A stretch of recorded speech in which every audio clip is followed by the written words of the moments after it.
नमस्कार, आप देख रहे हैं खबर समय आपके साथ मैं निंदिता और इस वक्त हम आ पहुंचे हैं हाइव सिलीगुड़ी सेवक रोड पर।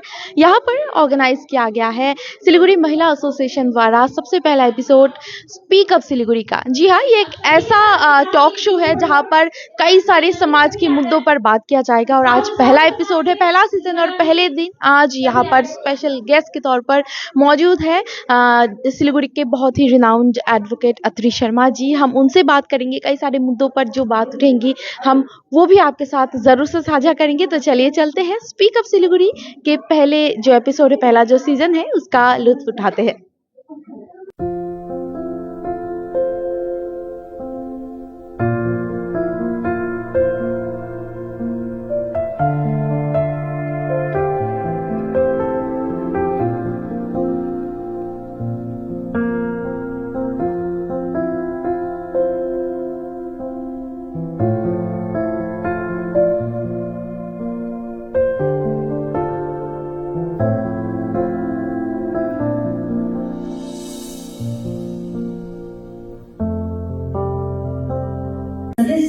एकजुट होकर आगे बढ़ते हैं। आज आप सभी की गरिमामयी उपस्थिति हमें और अधिक प्रेरित और उत्साहित कर रही है। आप सभी का हृदय से धन्यवाद है। अभी सबसे पहले हमारा कार्यक्रम में हम लोग दीप प्रज्वलन समारोह शुरू करते हैं। हमारी भारतीय संस्कृति में दीप प्रज्वलन का एक विशेष महत्व रहा है। यह अज्ञान से ज्ञान की ओर, अंधकार से प्रकाश की ओर और नकारात्मक से सकारात्मक की ओर बढ़ने का प्रतीक है। इस शुभ अवसर में हमारे माननीय अतिथियों में से विनम्र निवेदन करना चाहूंगी, वे मंच पर पधार कर दीप प्रज्वलित करें और हमारी आज का कार्यक्रम को आगे बढ़ाएं। और इसके लिए मैं विनम्र अनुरोध करती हूँ माननीय अत्री शर्मा जी, हनुमान डालिया जी, बिपिन बिहारी गुप्ता जी, रूपा कुंडू जी, राजेश्वरी जी, जारा जी प्लीज मंच पर पधारें। और मौसमी जी का भी विनम्र अनुरोध है कि वो मंच पे पधारें। धन्यवाद।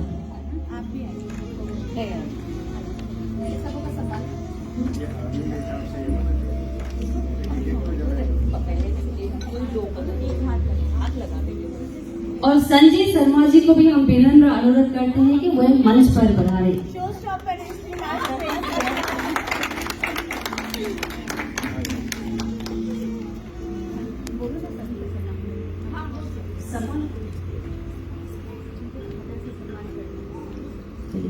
अब सभी हमारे जो अतिथि है यहाँ पे अभी मंच पर आए हुए हैं, इन सभी का भी सम्मान करेंगे।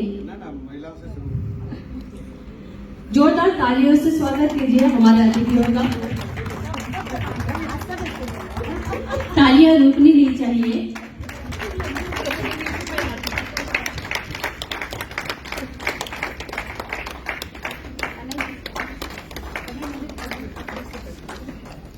वैसे आज के हमारे सभी अतिथि हमारे लिए स्पेशल है, तो आप सभी का सम्मान करते हैं।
तो इस वक्त हमारे साथ जुड़ चुकी है सिलीगुड़ी महिला एसोसिएशन की प्रेसिडेंट और founder mrs Pratima Gupta ji. Hello ma'am, welcome to Khabar Samay. नमस्कार, आप सभी का बहुत बहुत स्वागत है। मैं प्रतिमा गुप्ता।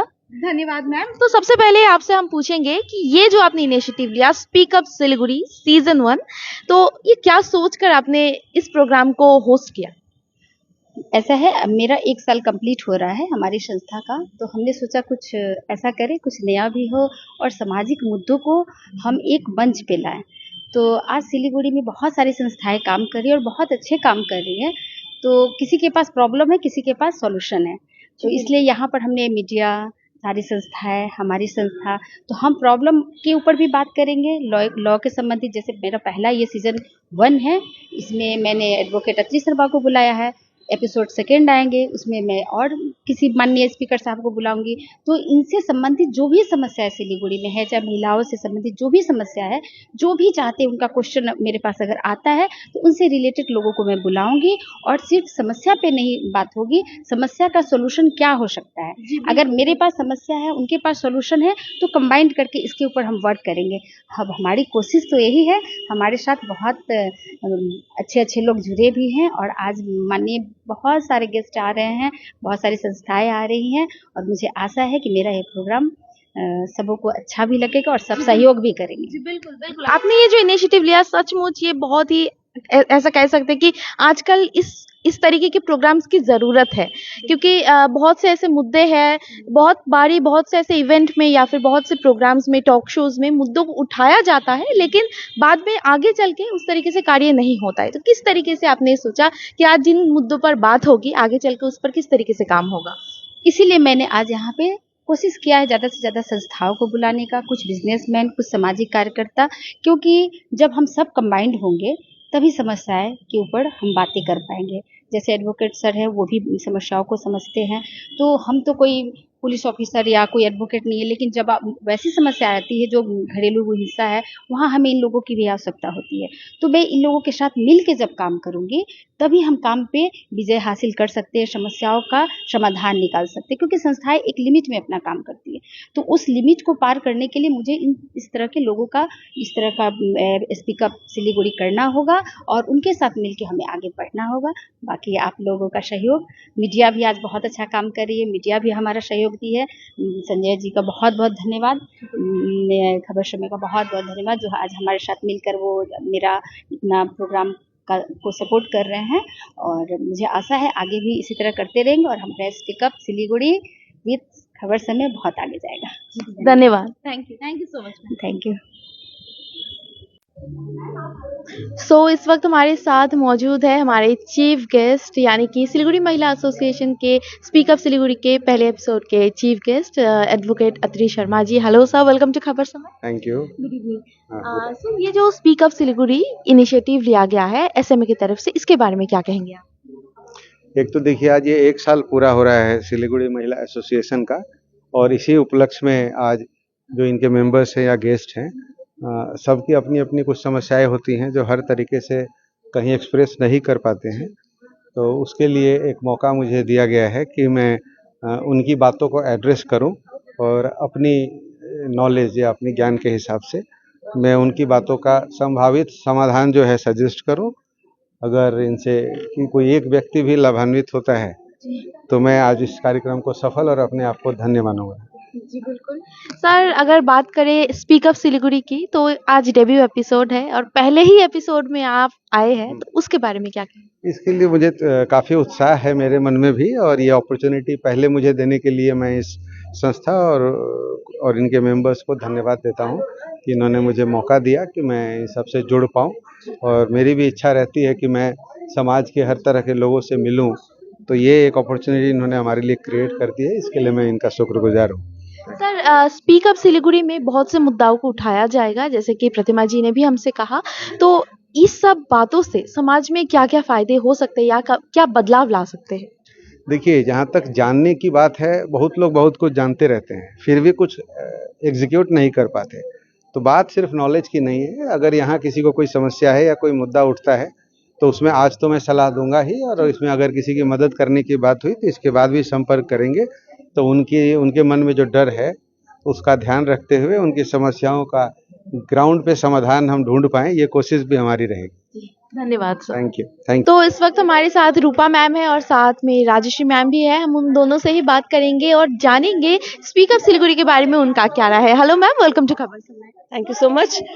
स्पीक अप सिलीगुड़ी जो आज का ये प्रोग्राम जो अरेंज किया है सिलीगुड़ी महिला समाज ने, I think so this is a wonderful programme. इतना अच्छा इनका सोच है जो इन लोगों ने सोचा। महिला आज ऐसी समस्याएं हमारे समाज में हैं जिनके बारे में हम लोग बात नहीं कर सकते खुल के, और आज जो ये प्रोग्राम हुआ इसमें हम लोग खुल के बात किया, लोगों ने अपने मन की बातें हैं। जो महिलाएं घर में डोमेस्टिक वायलेंस के शिकार है, हम बाहर आके नहीं बोल सकते, मतलब हम लोग कैसे ओपन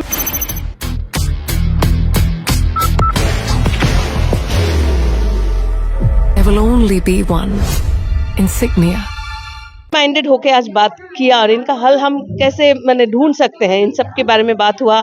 या और भी क्या चेंजेस सोसाइटीज में हैं जो हम कर सकते हैं, उनके बारे में बात हुआ। तो बहुत ही अच्छा प्रोग्राम इन्होंने, जिन्होंने भी सोचा है तो बहुत ही अच्छा सोचा है एंड बहुत successful programme. I will say it is a successful programme. Thank you so much ma'am. Rashi ma'am, आपसे मैं पूछना चाहूंगी, आज यहाँ पर लगभग 50 महिलाएं हैं, तो 50 महिलाओं ने जो मुद्दा उठाया है, तो आगे चल के वो 150, 100, 200 इन महिलाओं तक किस तरीके से पहुंचाया जाएगा? देखिए, पहली बात तो मैं बधाई देना चाहूंगी सिलीगुड़ी महिला एसोसिएशन को ऐसी एक पहल करने के लिए, ऐसी एक शुरुआत करने के लिए, क्योंकि जैसा अत्री जी ने कहा कि आप जब शुरुआत करते हैं ना तो फिर लोग जुड़ते जाते हैं, और लोग जब जुड़ते जाते हैं तो कारवां बनता जाता है।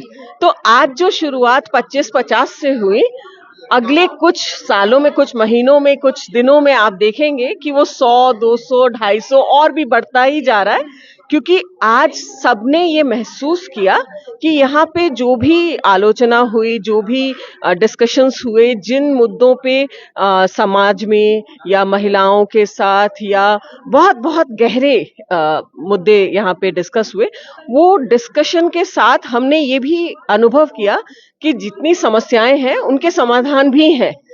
सिर्फ जरूरी है कि एक जगह पर होके लोग इसके बारे में सोचें, और जब वो सोचना शुरू करेंगे तभी वो उस पे एक्शंस भी लेना शुरू करेंगे, और यही बदलाव की शुरुआत है। तो शुरुआत जब हो चुकी है तो 250-500 क्यों, शायद हजारों में बात होगी अगली बार।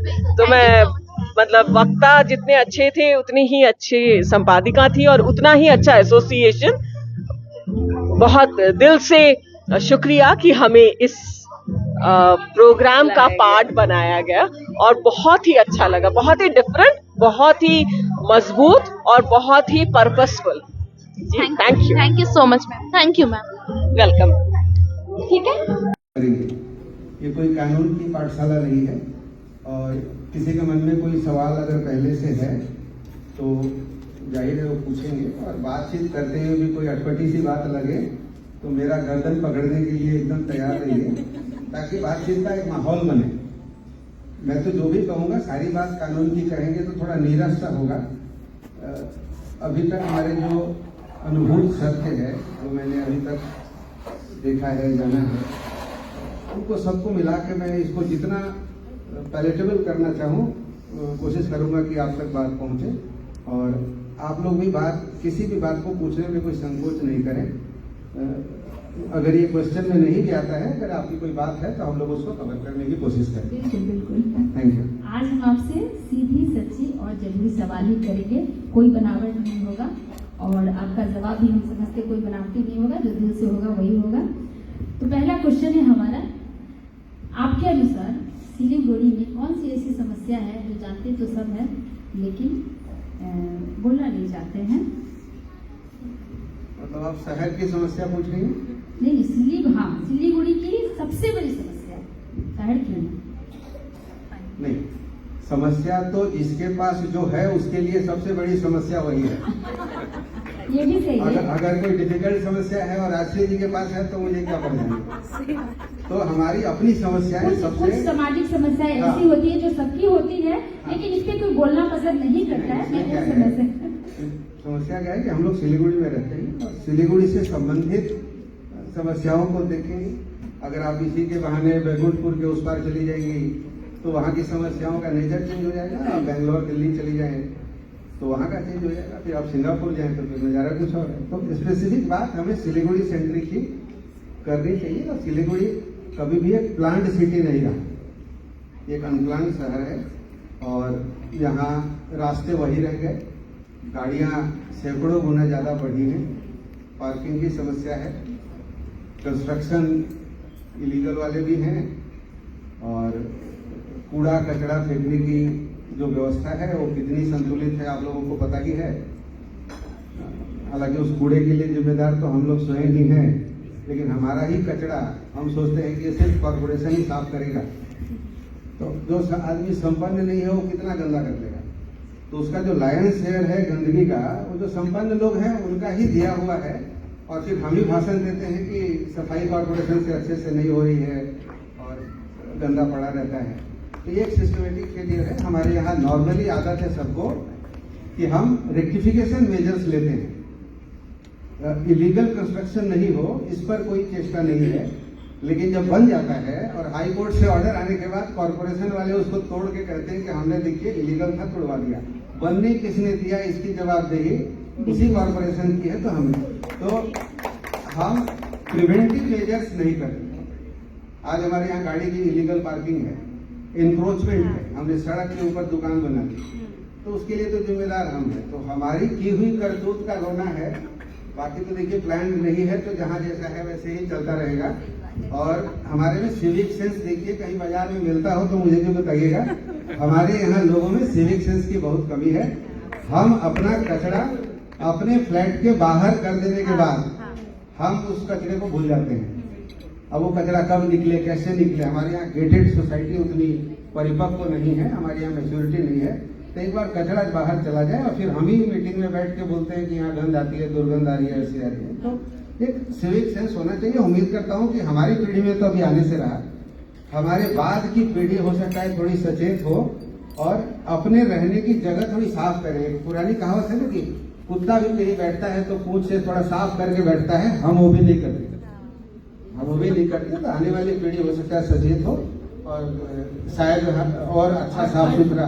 ये भी सच है कि हम वैसे जनरेशन से हैं जो पहले भी देखे और बाद भी देखे, और हमारा ही ये सबसे बड़ा दायित्व है कि ये सारी चीजों को हम कैसे आगे ले जाएंगे, ये सबसे बड़ा दायित्व इस जनरेशन पे है। देखिए प्रतिमा जी, ये जो बातें भी हम लोग यहाँ कर रहे हैं इसमें कोई भी रॉकेट साइंस नहीं है और ये बात लगभग सभी जानते हैं। मैं सिर्फ उनको याद दिला रहा हूँ कि आप जानते हैं, जानने के बावजूद भी आप चुपचाप हैं और आप नहीं करती, इग्नोर करती हैं। उन बातों को सिर्फ पॉइंट आउट यहाँ किया जा रहा है। इसमें ऐसी कोई नई बात अभी तक मैंने नहीं कही जो आपको नहीं पता होगा, लेकिन हम आपको सिर्फ याद दिलाने का काम कर रहे हैं। धन्यवाद। धन्यवाद आपका।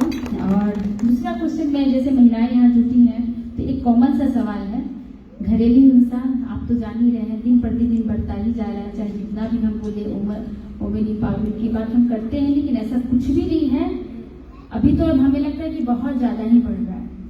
तो ऐसा कोई कानून है? क्योंकि बहुत सारी महिलाएं कि होता है या तो घर के लो क्लास के कारण बाहर आना नहीं चाहती हैं, या फिर सोचती है पुलिस के पास जाएंगे तो वो अपना राग अलापेंगे, लॉयर के पास जाएंगे तो वो हमें फंसा के बहुत दिनों तक घुमाएंगे।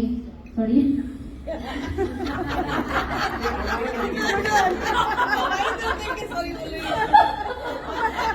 तो ऐसा कोई कानून जो उन्हें फटाफट कुछ रास्ता सुझाए या गोपनीय तरीके से, गोपनीयता के साथ उनका कोई सोल्यूशन निकाले। ऐसा है कि वकीलों को खराब कह के तो कोई फायदा किसी का नहीं हो जाएगा, इनके बिना गुजारा भी नहीं है अगर समस्या आती है तो।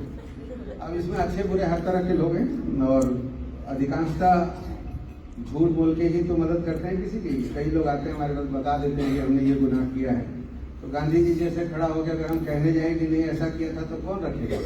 अबे तो ये झूठ बोलने के पैसे मिलते हैं। तो हम अपनी तरफ से कोशिश करते हैं, लेकिन फिर भी हम भी आप लोगों की श्रेणी में ही आते हैं और अच्छे बुरे का ज्ञान हमें है। रत्ना जी से एक आग्रह हमारा रहेगा कि मुझे लगता है कि ये थोड़ा बहुत ही गंभीर मसला है जो महिलाओं से संबंधित है। तो अगर इस प्रश्न को थोड़ा हम लोग और बाद में लें तो इसको और विस्तार से हम लोग इस पर बात करेंगे। इससे कई लोग अपने जुड़ जाना चाहेंगे। अब इसको मार्क कर लीजिए और एक आध जैसे ये सही बात है, जनरल टॉपिक हो जाए संस्थाओं से भी हमें बात करनी तो फिर हम लोग पड़ेगी। इन बातों को और सीरियसली थोड़ा देखेंगे। इसको मार्क कर लीजिए, छूट। हाँ। अच्छा, तो आपके करियर में ऐसा कोई ऐसा तो अनुभव होगा जहां आप हारने वाले को जीतते हुए भी देखे होंगे और जीतने वाले को हारते हुए भी देखे होंगे। जो होना नहीं चाहिए वो हुआ होगा और आप कुछ नहीं कर रहे। कोई ऐसा अनुभव?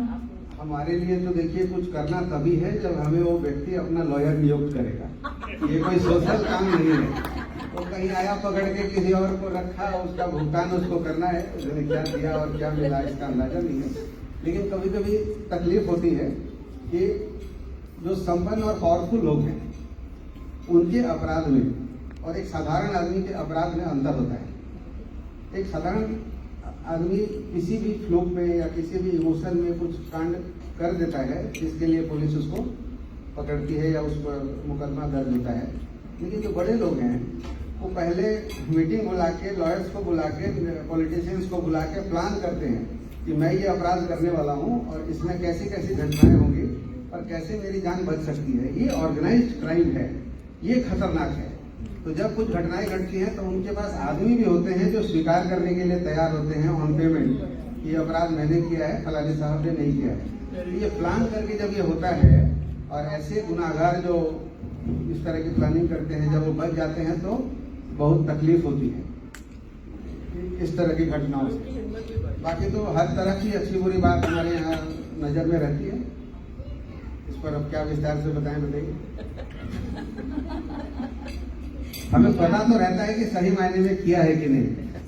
अब हमारे वाले को छिपा लेता हूँ, बाकियों की बात को चलिए। कभी कभी सिद्धांत की बात होती है, कभी कभी क्या है कि हम चाहते हैं कि ये करना है लेकिन हमें करना भी नहीं है, तो वहाँ पर आप क्या करते हैं? नहीं, इसमें हम कुछ ऐसे भी आपके पास पहले मैं आपको कानून बताऊं। हमारे एडवोकेट एक्ट में हमें ये लिबर्टी नहीं दी गई है कि हम किसी भी आदमी का मुकदमा उसके द्वारा किए गए गुनाह के आधार पे ले या नहीं ले इसका निर्णय हम करें।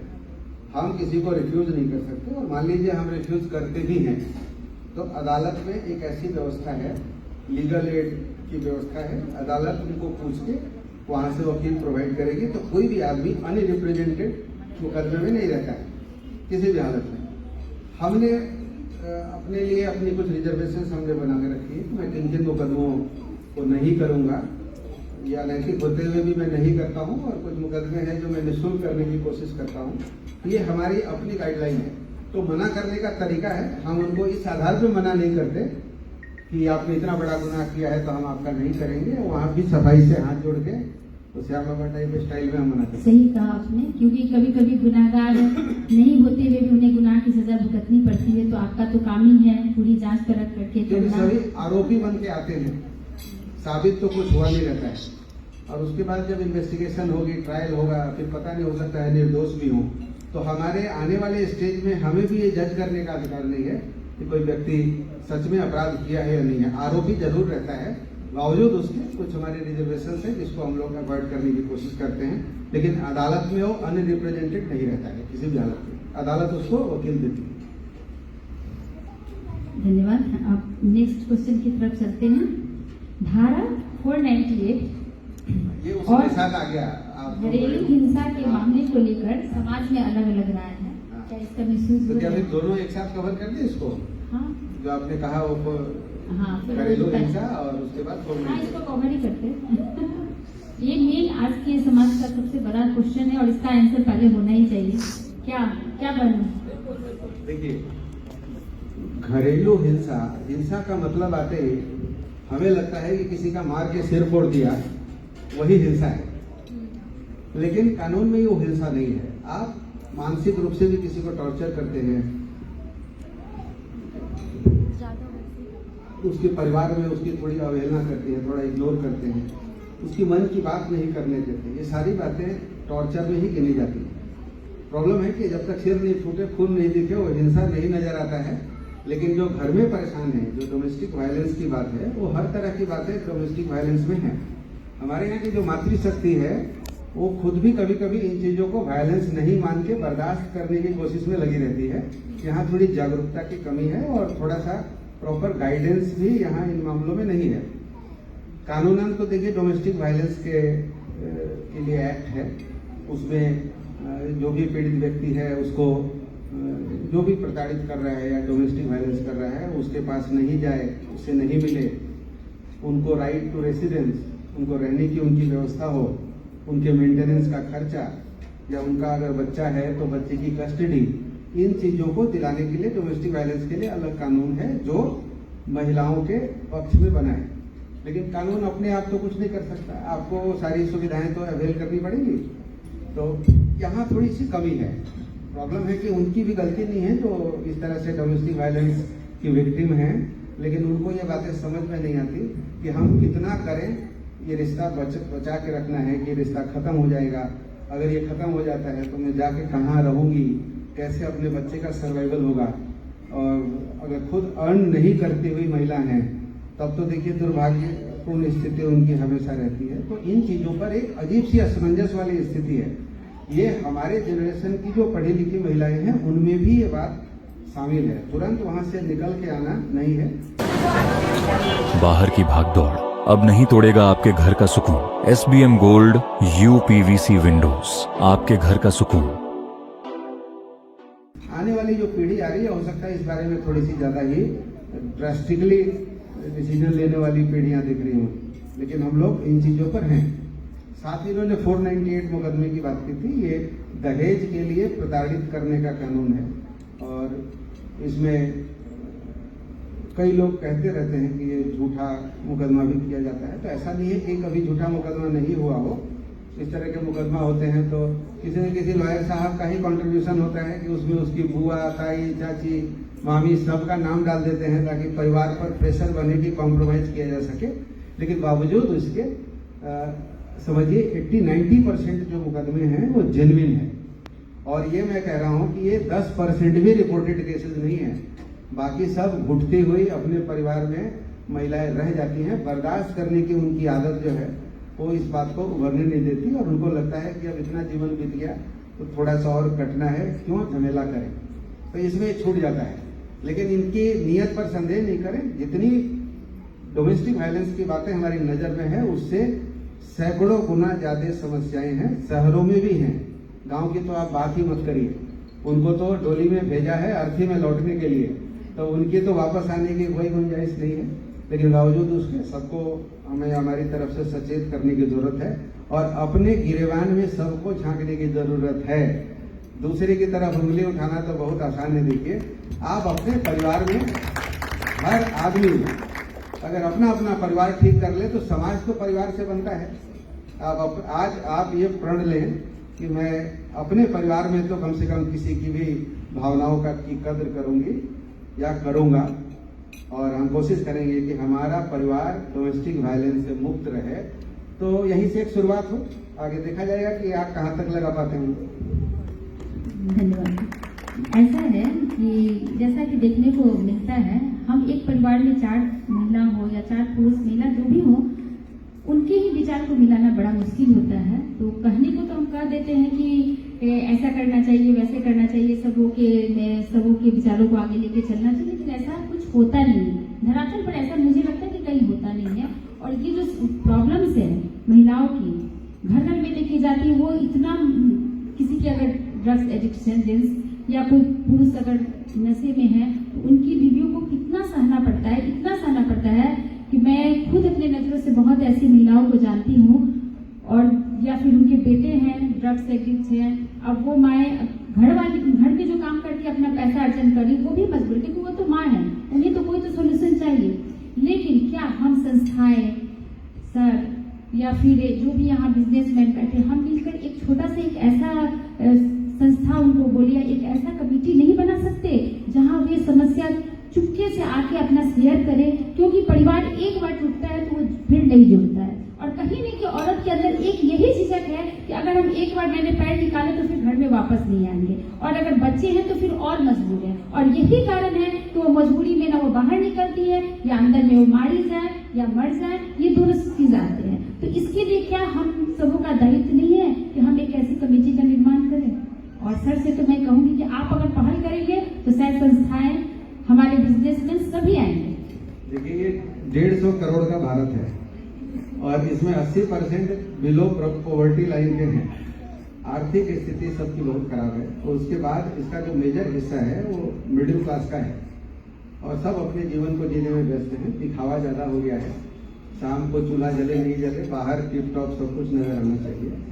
ये जो जिक्र कर रही थी प्रतिमा जी, प्रॉब्लम क्या है कि आज से मान लीजिए हमारी माँ के स्टेज का या हमारी बाद की भी जो स्टेज की महिलाएं हैं, उन्होंने जो भुगता है, तो उस भुगतान के बाद अपनी जब बहू आ जाती है और उन भावनाओं की कद्र करते हुए अगर बहू का ध्यान रखती, तो ये समस्या इतने विस्तार में नहीं फैलती।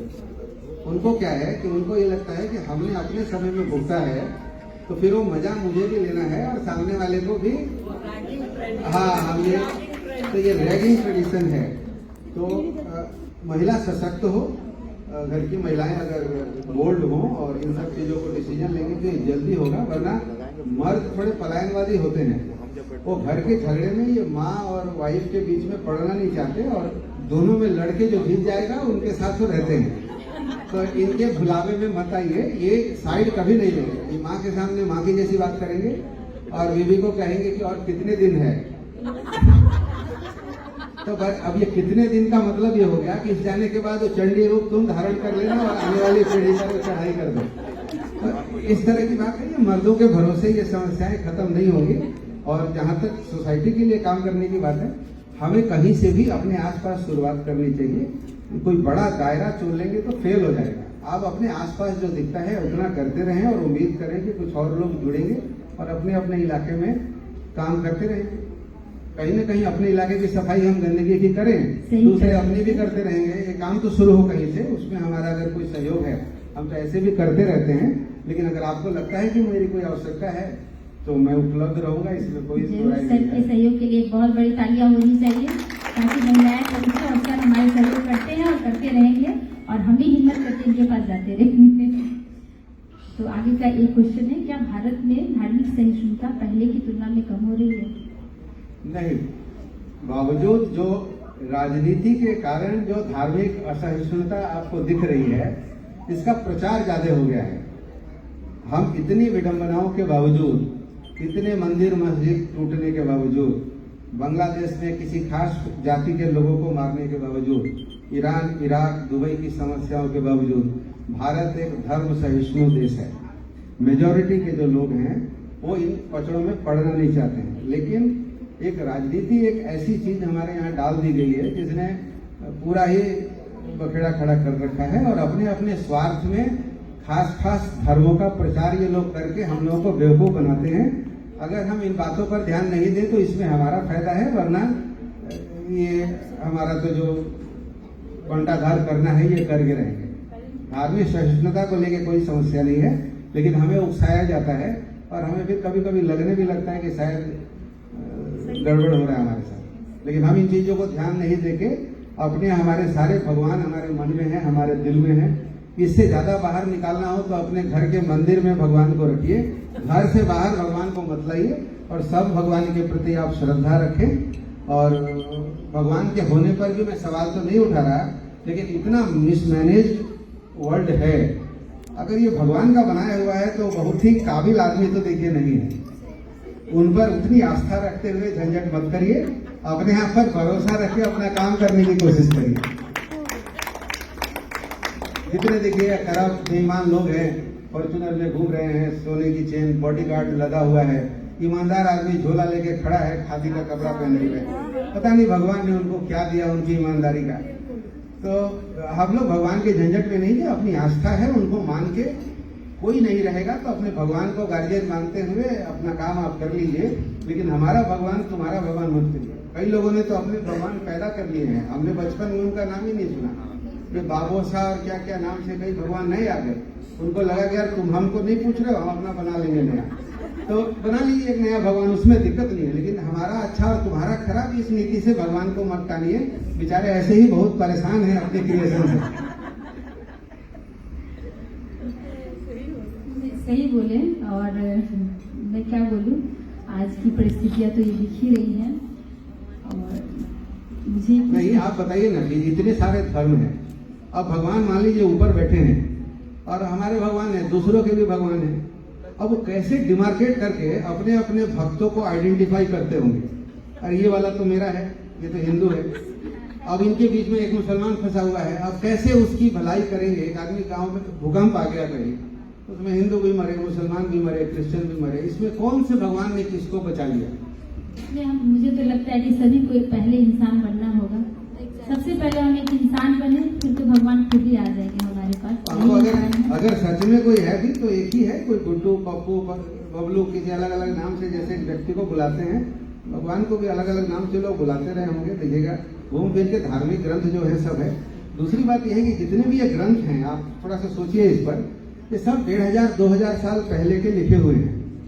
और आप मोबाइल का तो अपना सॉफ्टवेयर अपडेट कर लेते हैं, क्योंकि उसका अपडेटेड वर्जन आ जाता है कि एंड्रॉयड 14 चल रहा है, एप्पल का जो वर्जन है वो 26 चल रहा है। और आप इधर 2000 साल एक पुरानी किताब है, उसको लेके जान देने पर उतारू हैं आप। आज से 2000 साल पहले किसी ने कुछ लिख दिया, उसको मानने के लिए हम एक दूसरे का गला काट रहे हैं। ऐसा नहीं है। फिर पढ़ा लिखा के फायदा क्या है? हम 2000 साल की नीतियों, पुरानी नीतियों पर आज की बात क्यों करेंगे? हम आज के हिसाब से अपने तौर तरीके हम खुद बनाए। किसी ने लिख दिया होगा, वो किसी को समझ में आती है तो कर लेगा, लेकिन हम उसी को सब कुछ मानते हुए आगे बढ़ेंगे, ये कॉमन सेंस से भी शोभा नहीं देती है। ये बात मैंने क्षमा प्रार्थी हूँ मैं इन लोगों को मानने वालों से। हाँ। सही बात है, हिस्ट्री को तो याद रखना चाहिए, लेकिन उनमें जो त्रुटियां थी उनको छोड़ के उनसे जो अच्छाई है उन्हें लेके हमें आगे बढ़ना चाहिए। और मुझे लगता है कि अब मुझे दर्शकों से सवाल लेना ही पड़ेगा। दर्शकों के हाथ उठने लगे हैं, तो पहला सवाल कौन करना चाहेंगे? जावेद जी, माइक दीजिए। देखिए, ये जो मटन खाने वाले लोग हैं, बकरा काट के खाते हैं, इसमें भी झगड़ा है। इसमें हिंदू लोग जो मटन खाते हैं उसको कहते हैं झटका। उसमें एक बार में उसकी गर्दन काट दी जाती है। और जो मुस्लिम कम्युनिटी के लोग खाते हैं वो हलाल भी खाते हैं, और धीरे धीरे, और दोनों आपस में लड़ते भी हैं। कई जगह तो लिखा रहता है कि यहाँ झटका मिलता है, यहाँ हलाल मिलता है, और लड़ाई उसकी है। और मजे की बात है कि इसमें बकरी की रजामंदी कोई नहीं पूछ रहा कि तुम डायरेक्ट कटना चाहते हो कि धीरे धीरे कटना चाहते हो। तो मैं कह रहा हूँ कि हम लोग बकरे हो गए हैं। ये जो रीति रिवाज जो कहा ना कि अच्छा चुन लीजिए, अच्छा कैसे तय होगा? अच्छा तो हमारी नीयत से लगेगा। अगर मैं डायबिटिक हूँ और मुझे जलेबी खानी है तो छिपा के खा ही लूंगा। घर में तो देखिए हमको मीठा कुछ खाने देते नहीं है, और फ्रिज में रसगुल्ला रखा रहता है, तो मैं रात में 1:30-2 बजे उठता हूँ ना, तो स्टीम लगाता हूँ कि चुपचाप फ्रिज में जाके खाऊं। और मजे की बात है कि वहाँ गिन के रखा होता है, और अगले दिन सुबह पकड़ा भी जाता हूँ कि क्या है नहीं है। तो बात तो नियत पर है कि क्या है। यूनिवर्सल अच्छा बुरा कुछ नहीं होता। इसलिए आपको जो आज की परिस्थिति में सहूलियत हो उन पर आप विचार करके आगे बढ़िए। उम्मीद है, अरे गलत भी सोचेंगे तो फिर सुधार का तो रास्ता है ही। जरा क्या पूछ रही थी बताइए। सबसे पहले थैंक यू सो मच आप दोनों का कि यहाँ पे हम सबको बुलाया। बहुत ही अच्छा टॉपिक चूज किया गया है। आरपी शर्मा जी, मैं आपको फेसबुक पे बहुत फॉलो करती हूँ, क्योंकि मैं खुद ही इन्फ्लुएंसर हूँ, तो मुझे सबके पोस्ट देखने का बहुत ही शौक रहता है। और आपके स्पेशली ट्वीट्स जो आप डालते हैं, एक दिन पहले आपने लिखा था, मुस्कुराहट मुश्किल वक्त की बेहतरीन प्रकृति है और खामोशी गलत प्रश्न का सही जवाब। एक दिन पहले का पोस्ट था। तो अभी सिलीगुड़ी में बहुत सारे ऐसे केसेस हो रहे हैं जहाँ पे ना हम मुस्कुरा के उस चीज को छुपा सकते हैं, ना ही चुप्पी करके। जैसे कुछ महीने पहले की बात है, रिटर्न ट्वेल केस हुआ था जिसमें बहुत बवाल हुआ। जिसने किया था ये केस वो जेल के अंदर भी गया, कुछ दिन रुका, उसके परिवार वालों ने बहुत कुछ फेस किया। पहला ये। दूसरा, हमारे जो बहुत फेमस ब्लॉगर है यहाँ पे, इन्फ्लुएंसर मनप्रीत भैया, उनकी भाई की जो बेटी है वो उसने अपनी जान खोई, क्योंकि एक एजेंट ने उसको बहुत अच्छे से मतलब उस केस को हैंडल नहीं किया, सही समय पे एम्बुलेंस नहीं आया। तो इन सब केसेस में क्या हम जैसे लोग जो आजकल इन्फ्लुएंस करते हैं सिलीगुड़ी शहर को भी, क्या हमें मुस्कुरा के डाल देना चाहिए या चुप्पी करके डाल देना चाहिए? जरा मैं इसको बताता हूँ। मैंने जब ये लिखा कि गंभीर परिस्थिति में मुस्कुराना और कोई गलत बात पूछे चुप रहना, तो इसका मतलब ये नहीं था कि कुछ नहीं करना। मैं स्पॉट पर एक झमेले को बढ़ने से रोकता हूँ। आपने कुछ कहा, मैं तुरंत अगर रिएक्ट कर जाता हूँ तो फिर असली मुद्दा छूट जाएगा। मुस्कुरा के, लेकिन उस बातों को तो हैंडल करना पड़ता है। जिन 2-3 घटनाओं का जिक्र आपने किया उसकी सारी सच्चाई और क्या है, मैं इनको व्यक्तिगत तौर पर जानता हूँ, लेकिन इस पब्लिक प्लेटफॉर्म पे उनको डिस्क्लोज करना उचित नहीं है। लेकिन बावजूद उसके कि वो घटनाएं सच हो या झूठ हो, अगर सजा देना है तो सजा कौन देगा? इन्वेस्टिगेट पुलिस करेगी। आप चाहे सब कुछ जानती भी हो, पुलिस जो लिख के देगी, जो इन्वेस्टिगेट करेगी, उसी आधार पर कोर्ट में उसका ट्रायल होगा और सजा देने का अधिकार है। ये जो एक फैशन हो गया है, आप देखिए, कहते खराब लगता है कि किसी के घर का कोई गुजर जाए और हम उसको कहें कि वो लोग वहाँ ड्रामा कर रहे हैं, ये उचित नहीं है। लेकिन बावजूद उसके हर दिन आए दिन कोर्ट में फांसी चाहिए, फांसी चाहिए, फांसी दो, फांसी दो। अरे जिन धाराओं में पकड़ा गया है उसमें फांसी हो तब ना फांसी देंगे, और फांसी भी रेयरेस्ट ऑफ रेयर केसेस में होती है। तो हमारी पूरी सहानुभूति उन परिवारों के साथ है जिनके साथ दुर्घटना हो गई और उनके घर के लोग नहीं आएंगे। लेकिन हर समय वो बात सही नहीं होती, फैक्चुअली करेक्ट नहीं होती जो बाजार में दिखाई जाती है। तो इन्वेस्टिगेशन के बाद ट्रायल होगा और उसके बाद जो सही गलत का विचार होगा और अदालत उसको समझेगी तो सजा देगी। हमने तो देखा है कि हमारे यहाँ के सामने हत्या करने वाला व्यक्ति बाइज्जत बरी हुआ है। तो क्यों बरी हो गया? क्योंकि जो इन्वेस्टिगेशन हुआ उसमें जो भी तथ्य दिए गए या उसमें जो गवाह थे उन्होंने अदालत के सामने सही तरीके से उन बातों को पेश नहीं किया। तो अदालत के सामने साबित करना होता है। अगर पुलिस की जांच के आधार पर ही अगर सजा हो जाती तो सारे केसेस में फिर सजा ही हो जाती। तो अदालत में साबित कर पाने लायक तथ्य होने पड़ेंगे, तब जाके इसमें आगे की गुंजाइश है। हमारी पूरी सहानुभूति उन परिवारों के साथ है, लेकिन अदालत को अपना काम करने दीजिए। और जो व्यक्ति पकड़ा गया है, मान लीजिए कि गलत आदमी को पकड़ लिया है, या मुझे खुद लग रहा है कि इस हत्या में जिस आदमी को आरोपी बनाया गया है सही मायने में वो नहीं था और कोई और व्यक्ति था, तो आपके इस आंदोलन से जो भुगतान हो गया उसका जो कैरेक्टर एसेसिनेशन हो गया, उसका जो जीवन बर्बाद हुआ, ये तो हम लोग किसी भी तरीके से उनको वापस नहीं दे सकते। तो धीरज सबको रखना चाहिए और कानून के प्रति आस्था सबकी बनी रहे और उस पर सही गलत का फैसला हम अदालत पे छोड़ दें। इसी में हम सबकी भलाई है। वरना कल आज वो खड़ा है, कल हम में से कोई वहाँ मिलेगा और हम माथा ठोकने के अलावा और कोई काम नहीं कर सकते।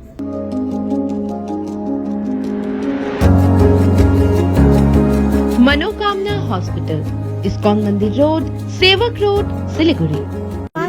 नहीं, प्रॉब्लम क्या है, यहाँ जो समस्याएं, जो डोमेस्टिक समस्याएं हैं, उसके प्रति इतनी आस्था उसके जो सलाहकार हैं वो 99% गलत सलाह देने वाले लोग हैं। सब डोमेस्टिक ही नहीं, यहाँ पे इतने सारे सिलीगुड़ी में रेप केसेस भी होते हैं, लेकिन हेल्पलाइन नंबर किसी को पता ही नहीं किस तक हम रीच करें।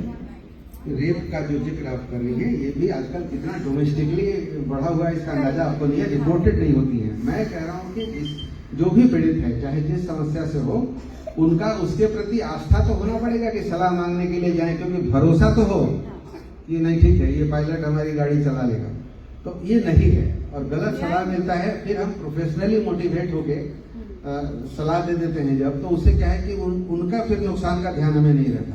हमें तो ये इतना सेंसिटिव इशू है कि उनके परिवार, उनका जो मैट्रिमोनियल लाइफ है, उन सब बातों का ध्यान रखते हुए डिसीजन लेंगे तो शायद उनका भला हो।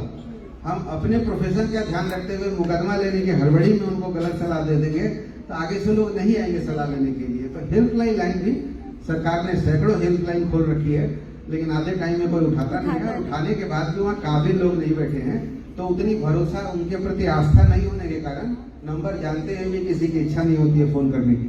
100 तो पुलिस का नंबर है, कितने लोग डायल करते हैं? पुलिस को देख के देखिए, दुर्भाग्य है विश्व में कई जगह पुलिस को देख के लोग भरोसा जताते हैं पुलिस के प्रति। हमारे यहाँ पुलिस को देख के लोग डरते हैं।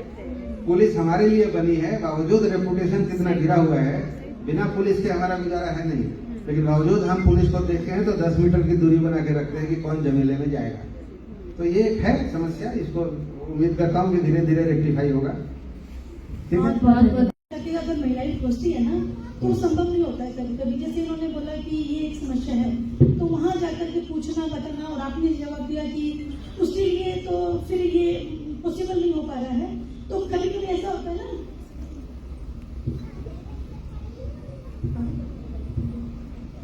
तो महिलाओं को अगर मेडिकल काउंसलिंग और भी कोई प्रॉब्लम क्या होती है, वन स्टॉप सेंटर हमारे सिलीगुड़ी में कहाँ है जिसमें मेडिकल, पुलिस, वकील, काउंसलिंग एक ही छत के नीचे महिलाओं को फ्री है। कानून में इस तरह से संस्था खोलने का प्रोविजन है, लेकिन इस पूरे भारत में कुछ सिलेक्टेड जगहें होंगी जहां जाने के बाद हर तरह की व्यवस्था। सिलीगुड़ी में भी महिला जो थाना है, थाना के पीछे काउंसलिंग सेंटर बना हुआ था पहले, और एक चिल्ड्रन पार्क में फर्स्ट फ्लोर में एक जगह थी। कितनी समस्याओं का समाधान वो कर पा रहे हैं इसका अंदाजा मुझे नहीं है, लेकिन सरकार ने खोल जरूर रखा था। लेकिन प्रॉब्लम क्या है कि जिस तरह की फॉर्मेलिटीज हैं, जिस तरीके से उनको हैंडल किया जाता है, एक तो डरी सहमी कोई औरत जाती है पहले वहाँ, और उसके बाद अगर सही तरीके से कॉन्फिडेंस उसको नहीं हो और जिस तरह से पुलिसिया बर्ताव या उस तरीके से बात किया जाता है, बहुत ही मैकेनिकल बात होती है, कोई भी संवेदना नहीं जताते हैं वो लोग। हाँ ऐसे लिख के दीजिए, आप ऐसे आ गए, ये क्यों कर दिया, आपको ऐसे ही करना चाहिए, तो वो थोड़ा उनको सूट नहीं करता, क्योंकि आप जनरलाइज नहीं कर सकती समस्या को। हर व्यक्ति या हर महिला की समस्या एक जैसे दिखने के बावजूद भी इंटरनली परिवार के भीतर अलग अलग तरह की हैं। आप पैरासीटामोल जैसा नहीं है कि बुखार हो गया और 650 खिला के सबका निदान कर देंगी। हर समस्या को एक्सपर्टीज के साथ समझने की जरूरत है और तभी उसका निदान आप कर पाएंगे, वरना दाहिनी टांग टूटी होगी और बाएं में प्लास्टर करा के ढल जाएंगे। सर मुझे जेंडर में नहीं जाना है जी, मुझे सिर्फ इसमें जाना है कि इस तरीके का समाधान, इस प्रॉब्लम का समाधान के लिए हम अगर कुछ ऑर्गेनाइजेशन बनाना चाहें तो कैसे करें, क्योंकि ये तो सवाल जवाब होता रहेगा। यहाँ पे महिला ने ही पूछा है कि हम कहाँ जाए, जबकि वो खुद सशक्त है, वो खुद स्ट्रॉन्ग है। मेरे ख्याल से नहीं, सरकार के भरोसे तो सारा काम देखिए नहीं होगा। मैं इस क्योंकि प्रोफेशन में हूँ, तो शुरुआती दौर में हमारे यहाँ जब इस तरह की मैट्रिमोनियल इश्यूज आते थे तो पहले एक आध बार हमने पैसा चार्ज किया था उनसे, और अपनी ब्रांडिंग के चक्कर में पैसा मैं कम नहीं लेता हूँ, रेट क्यों खराब करनी है। महंगा होने से लोग और अहमियत देते हैं। लेकिन उसमें हुआ क्या कि जो भी विक्टिम महिला आई थी उनके साथ उनके शुभचिंतक आए थे, और इस तरह की घटनाएं जब होती है ना तो गिद्ध जैसी नजर रखने वाले कुछ पुरुष ध्यान लगा देते हैं और अपने घर में अपनी बीवियों को दुलत्ती मारने वाले लोग भी वहाँ मर्यादा पुरुषोत्तम राम बनते हैं उस महिला के पास, और फिर इस तरह की बात करते हैं। पैसा वैसे की कोई बात ही नहीं है, मैं देता हूँ, ये करता हूँ करके पेमेंट भी देखा कि लड़के जो आए थे साथ में पुरुष उन्होंने किया, और महिला भी सोच रही थी कि धन्य हूँ मैं, कहाँ उस जानवर के चक्कर में पड़ी थी, ये देखो आदमी कैसे हमारे ऊपर जान न्यौछावर कर रहा है। और करने के बाद थोड़ी देर में पता चला कि वो एक्सप्लॉइट हो गई उसी शुभचिंतक के भरोसे। तो फिर हमने निर्णय लिया कि नहीं, एक तो चाहे जिस परिवार की भी हों, इस तरह के शुभचिंतकों से पीछा छुड़ाना जरूरी है। फिर हमने अपने चैम्बर में निर्णय लिया कि हम मैट्रिमोनियल इश्यूज की कोई भी महिला आती है तो उनसे हम कोई भी पैसा नहीं लेते। ये हमारा व्यक्तिगत निर्णय था और हमारे यहाँ नहीं लिया जाता। हमारे पास सैकड़ों केसेज हैं और हम चाहे वो सक्षम हो या नहीं हो, हमारे यहाँ नहीं लिया जाता। मैट्रिमोनियल सेटलमेंट में हमने करोड़ों रुपए दिलवाए हैं महिलाओं को, इतनी सक्षम परिवार की बहुएं थी, लेकिन हम उसमें से 1 रुपया भी हम नहीं चार्ज करते।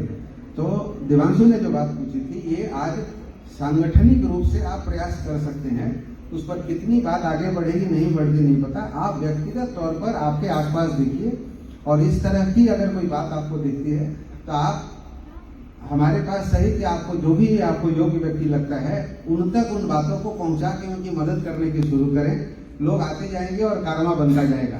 संगठन बहुत तैयारी से बनते हैं और फिर धीरे धीरे ठंडे पड़ जाते हैं। संगठन के भरोसे जीवन नहीं चलेगा। आप खाली अपनी पारखी नजर का उपयोग करें, और आपके आसपास में कोई इस तरह का विक्टिम दिखता है तो एक नाम मैंने अपना बता दिया।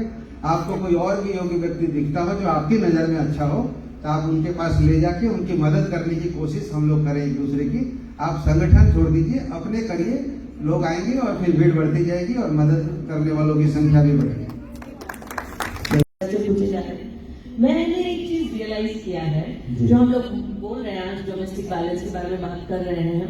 I have seen my friends जो डिवोर्स उनका हो चुका है और उसके बाद जो उनकी दशा होती है, दैट इज वेरी बैड। हम लोग चाहे जितने भी एजुकेटेड हो जाए, जितने भी हो जाए, वो लोग लड़कियां भी एजुकेटेड थी, लेकिन जो समाज को उनके देखने का नजरिया है, जो तरीका होता है, दैट इज वेरी बैड। उसका आपको क्या लगता है एज ए लॉयर, आप क्या फील करते हैं?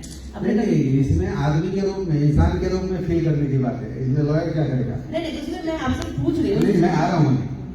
प्रॉब्लम क्या है कि ये जो आप बता रही हैं धारणा, किसी का डिवोर्स हो गया, एक व्यक्ति उस कीचड़ में, उस दलदल में फंसा रहे जिंदगी भर और बोले कुछ नहीं, जैसे हमारे यहाँ पहले पति के मर जाने के बाद जबरदस्ती फूंक दिया करते थे सती के नाम पर, और फिर उन मरे हुए का चाहे जितनी भी चिल्लाती हो थोड़ी देर में तो जल ही जाएगी, उसके बाद मंदिर बना के पूजते हैं। तो करता कौन था?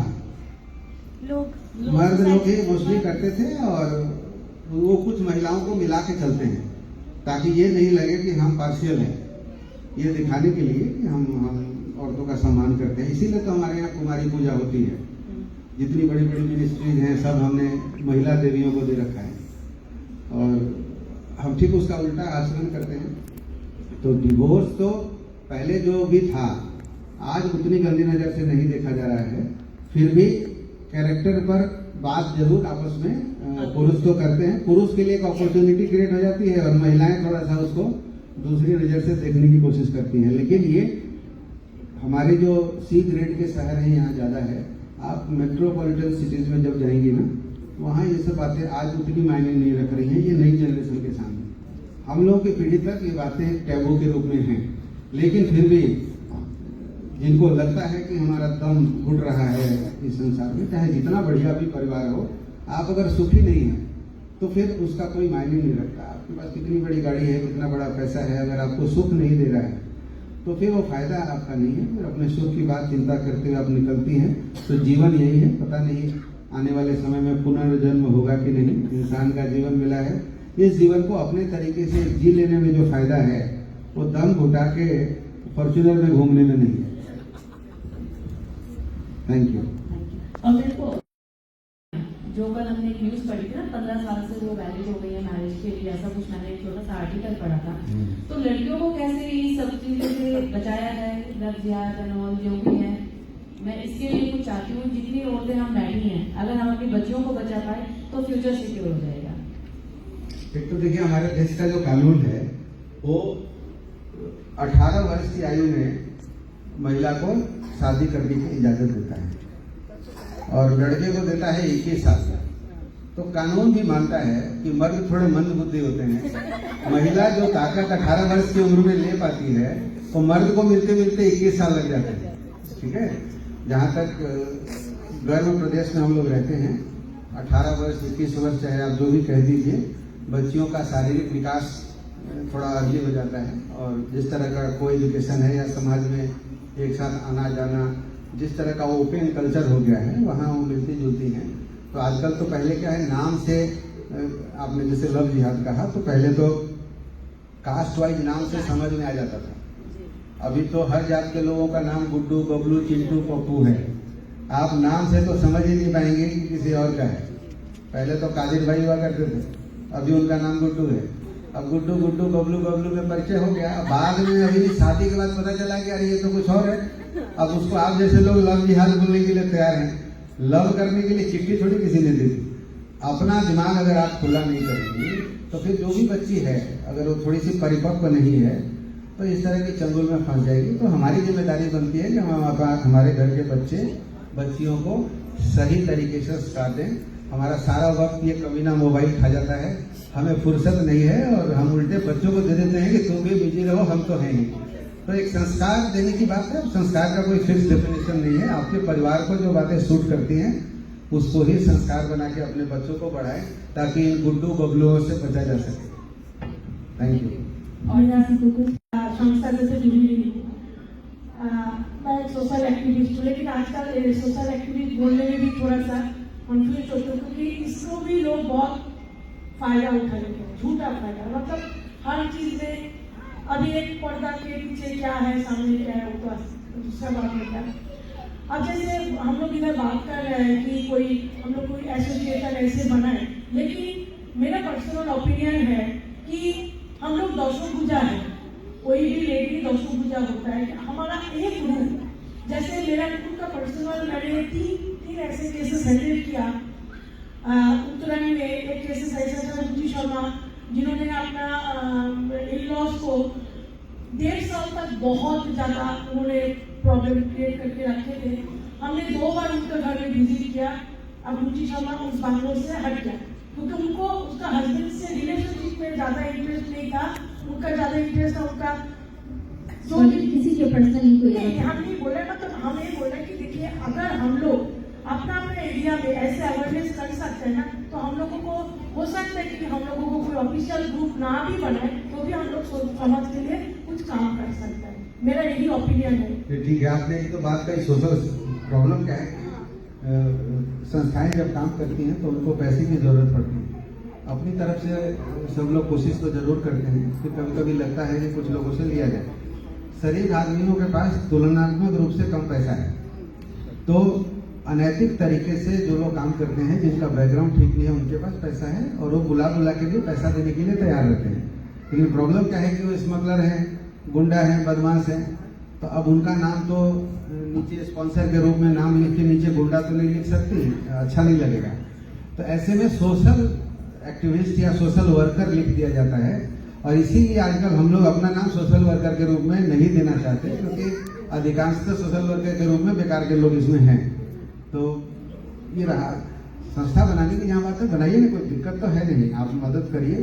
प्रॉब्लम क्या है कि किसी भी महिला या किसी का, जिसका जिक्र आपने किया, प्रॉब्लम क्या है कि कोई महिला किसी अपने जब ससुराल जाती है तो वो पहले तो अकेली गई, इस परिवार में 18, 20, 25 साल रही है, एक नए माहौल में चली गई। अब पहले से चाहे जितना भी मिल लीजिए, आइडेंटिफाई करना बहुत डिफिकल्ट होता है। जो लड़का 1.5 घंटा रास्ते में इंतजार करता है लड़की के आने का, शादी के बाद वो बगल में बैठी है और अखबार पढ़ता हुआ पाया जाता है। आप सोचिए लड़की की कितनी ईगो हर्ट होती होगी।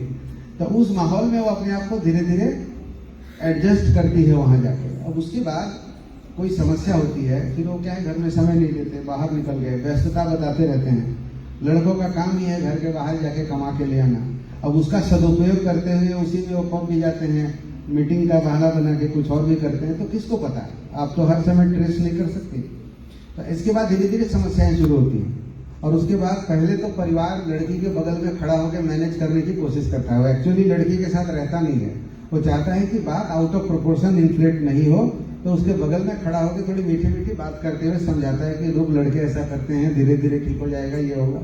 और बावजूद जब आप नहीं मानती हैं, फिर आप घर से पूरा परिवार इकट्ठा हो जाता है, फिर आसपास के रिश्तेदार भी उसमें जुड़ जाते हैं, और फिर सबसे इजी काम है किसी स्त्री को दबाने का, उसके चरित्र पर उंगली उठाते हैं और उसको उठा के उसको दबाने की कोशिश होती है। तो किस परिस्थिति में आपने जिनका नाम लिया, उन्होंने इतनी हिम्मत दिखाई होगी।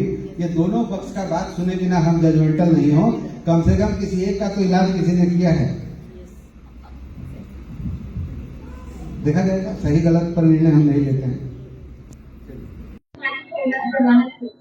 तो इसी के साथ स्पीक अप सिलीगुड़ी का पहला सीजन आज खत्म हुआ, और आज यहाँ पर सिलीगुड़ी के बहुत ही renowned advocate F3 Sharma ji वो मौजूद थे। उन्होंने कई सारे मुद्दों पर बात की और किस तरीके से सुझाव दिया उन्होंने, वो सचमुच काबिले तारीफ है। और हम उम्मीद करते हैं कि इसी तरह से सिलीगुड़ी महिला एसोसिएशन आगे चल के और कई सारे एपिसोड और कई सारे सीजन्स लाएंगे स्पीक अप सिलीगुड़ी के। और आप हमारे साथ बने रहिए, देखते रहिए खबर समय, हर समय खबर समय। धन्यवाद। Elevate your career at IIHM Siliguri, organizers of the International Young Chef Olympiad. Earn a degree with placements in France and Mauritius. Now in Kalimpong,